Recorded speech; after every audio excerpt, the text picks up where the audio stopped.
অষ্টমীর সকালের ভিডিও তো তোমরা সকলে দেখে নিয়েছো। এখন শেয়ার করছি অষ্টমীর রাতের ভিডিও। রাতে আমরা নিকিতাকে নিয়ে বেরিয়েছিলাম। ফার্স্টে যে প্যান্ডেলটাতে আমরা গেছিলাম সেটার থিম ছিল টাইম। প্যান্ডেলটা আমার দারুণ লেগেছে। বাইরে যতটা না সুন্দর তার থেকে অনেক বেশি সুন্দর ভেতরটাতে। আর প্রতিমাটার মুখটাও খুব সুন্দর ছিল।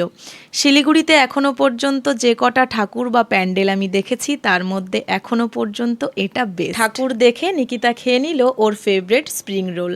ভেঙে ভেঙে খাওয়ার একদম মেয়ের সময় নেই, তাই গোটাটাই খাওয়া শুরু করেছে।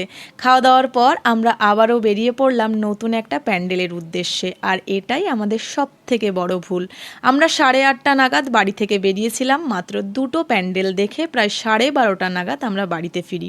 এবারের কারণটাও তোমরা শুনে নাও। বাড়ি থেকে বেরোনোর সময় হেঁটে হেঁটে দু একটা ঠাকুর দেখবো আর তারপর খাওয়া দাওয়া করে বাড়িতে ফিরে আসব, এটা ভেবেই বেরিয়েছিলাম। কিন্তু দুর্ভাগ্যবশত আমরা আমাদের ডিসিশন চেঞ্জ করে স্কুটি নিয়ে বেরিয়েছিলাম। ব্যাস, বাকিটা ইতিহাস। তো সেকেন্ড প্যান্ডেলটা দেখার জন্য জ্যামে মোটামুটি 2 থেকে 2.5 ঘন্টা আটকে থাকার পর ঠাকুর দেখে অবশেষে খাওয়া দাওয়া করে আমরা বাড়িতে ফিরি।